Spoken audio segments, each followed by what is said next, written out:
एक बहुत चौंकाने वाला समाचार अभी पेपर में आप लोगों ने पढ़ा होगा, जहां एक पादरी और उसके पत्नी को 2 साल की सजा धर्मांतरण के कानून के अंतर्गत हुई है। इसके ऊपर मैं थोड़ी सी आपसे चर्चा करना चाहता हूं, अवगत कराना चाहता हूं। जो लोग इस मेरे उद्बोधन को सोच रहे हैं कि मैं लोगों को डरा रहा हूं, तो हाँ, मैं डरा रहा हूं, आप डरिए, और रहना है तो रहिए और छोड़ना है तो छोड़िए। उस पादरी के ऊपर आरोप लगा कि वो दबाव और लालच दे रहा है। बेबुनियाद आरोप ये लगाए गए हैं, ये मैं दावे के साथ कहता हूं, क्योंकि वहां पे 4 लोग गए, उनने एप्लीकेशन दी और एप्लीकेशन देते ही साथ उनको अरेस्ट कर दिया। और हाय हम पर है जो वहां बड़े बड़े संगठन के वकील जो दुनिया भर में अभी घूम रहे हैं, उन लोगों ने इस पैरवी में बस सिर्फ इतना कहा है कि इनका ये पहला अपराध है। तो क्या ये हमारे ऐसे वकील बिके हुए हैं? उस को क्यों चैलेंज नहीं किया, उसके झूठ को स्थापित क्यों नहीं किया गया? ये सब आज बहुत ज़्यादा चिंतन करने का विषय है, इसलिए मैं आप लोगों के पास आया हूं। सारे एविडेंस में इतने होल्स हैं, मतलब इतने छेद हैं उसमें कि वो एक सजा उसको होती ही नहीं, हो ही नहीं सकती। और उल्टा जिन लोगों ने झूठा आरोप लगाया है उनके ऊपर मुकदमा चलने चाहिए था। ये और किसी की गलती नहीं है, कमजोरी हमारी है जो ऐसे संगठनों के वकीलों के पीछे भाग रहे हैं। वो वकील जहां तक कि मैं सोचता हूं कभी गया नहीं होगा कोर्ट, वो जाकर के वकालतनामा ला के अपना पैसा ले लिया होगा। पादरी समझता नहीं है, आज उसकी बीवी 2 साल जेल में रहेगी, वो खुद भी जेल में रहेगा। उसके बच्चों का क्या होगा, कहाँ जाएगा, किस झूठे आरोप में उसको अंदर किया है? अब वो जो होगा सो होगा। हमारे लिए बहुत ज़्यादा चिंतन का विषय इसलिए बनता जा रहा है कि आज किसी को भी कोई भी झूठे आरोप में लगा के अंदर करते जाएंगे, हमारे बच्चे सड़क पे आएंगे, हमारा भविष्य और हमारा जो विश्वास है वो हमसे छीना जाएगा। इसके लिए आप लोग चौंक जाइए। मैं ये 1950 से लेकर के आज ये पहला केस है पूरे हिंदुस्तान में जहां पे धर्मांतरण कानून के ऊपर किसी को सजा हुई है।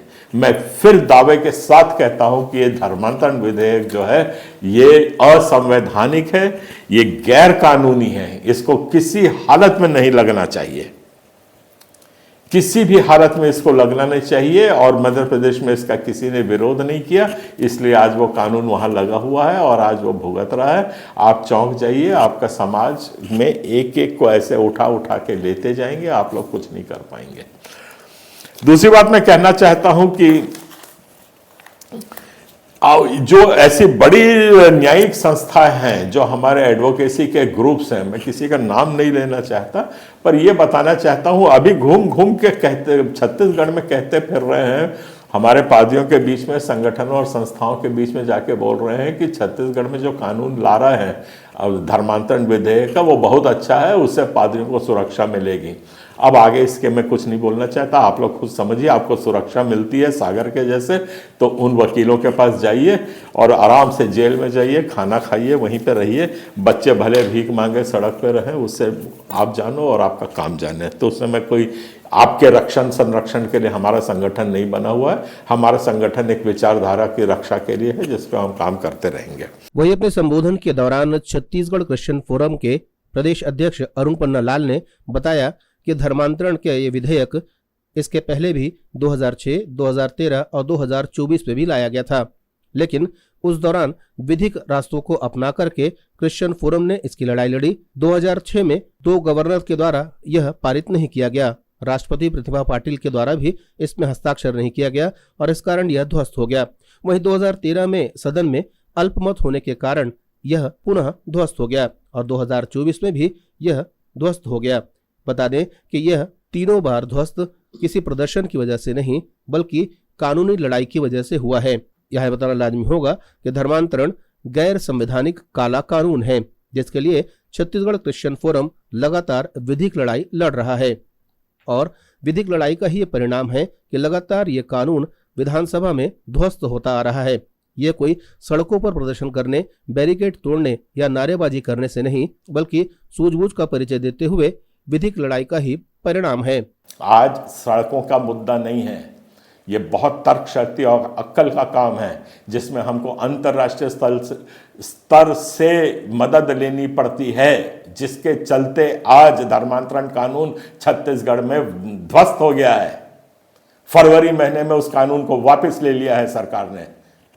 आरटीआई में एप्लीकेशन लगाइए और निकालिए कि वो कानून को साइन डाई खत्म हुआ कि नहीं हुआ।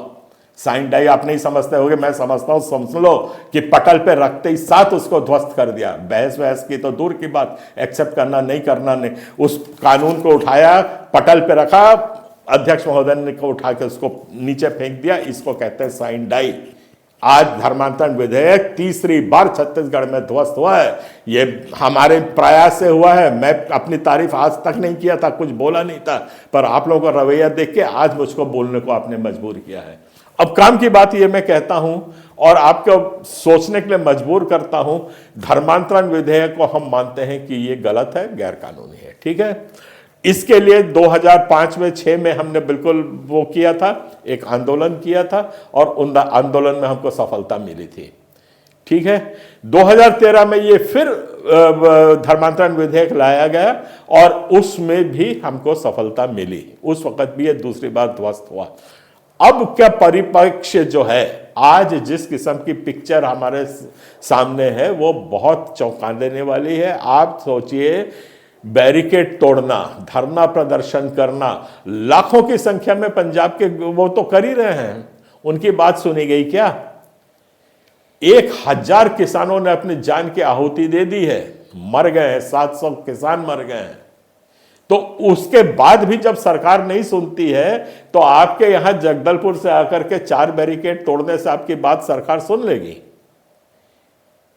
आज हमको अपना जो तरीका है उसको सोचना है और उसको सोच के हमको एक नई नीति के साथ इसका विरोध करना है। जिनमें अक्ल है वो मेरी बात को सुने और समझे, और जिनको बैरिकेड तोड़ना है जा करके बिल्कुल बैरिकेड तोड़े, हमें कोई तकलीफ नहीं है। आज धर्मांतरण विधेयक छत्तीसगढ़ में तीसरी बार ध्वस्त हुआ है। हमने कोई धरना प्रदर्शन नहीं किया, हमने कोई गवर्नर को लेटर नहीं दी, हमने कोई बैरिकेड नहीं तोड़े, कोई आम सभा बना के नहीं है, क्योंकि आज इनका कोई असर नहीं होता।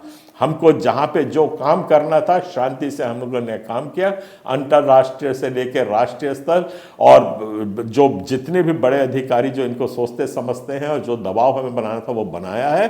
तो आप लोग अगर इस तरीके से काम करना चाहते हैं तो करिए, और चेहरा चमकाने की होड़ में है तो आप लोग जाइए, हमें कुछ नहीं कहना है।